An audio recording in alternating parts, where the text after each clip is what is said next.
So let's talk about God. Did a video where I said that you were God, and I paused for a second to let that internal chatter kind of tell you why you are or why you aren't. And I got to thinking about this more over listening to conversations over Thanksgiving, things of that nature. The problem, in my perspective, is the definitions. We get caught up on words, right? So just the word God is charged, right? Who defines your definition of God? Okay, a lot of people's definition of God are defined by religious teachings, doctrines, holy books, things of that nature, right?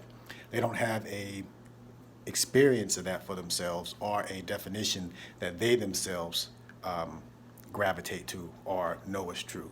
They're taking other people's experiences. So let's just kind of rewind this. Originally, people, once they got to a state of awareness, they were contemplating their own existence. Who are they?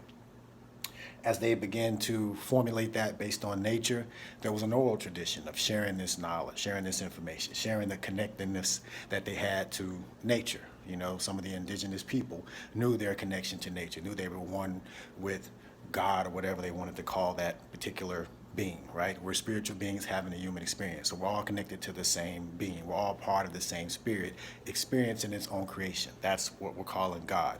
But just that concept is limited because it's charged with a lot of different things. But that definition is part of the problem, right? Because that definition is defined to you by someone else.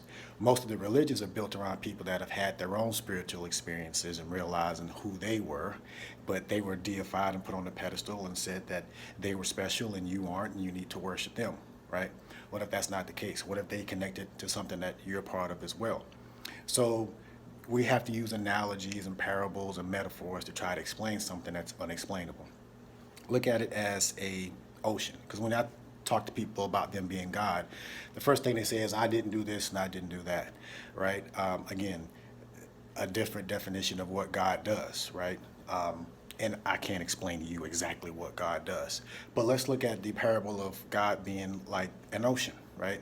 The waves are on the top of the ocean, but the waves are connected to the entire ocean. The waves are part of the ocean, even though they experience themselves as a small wave.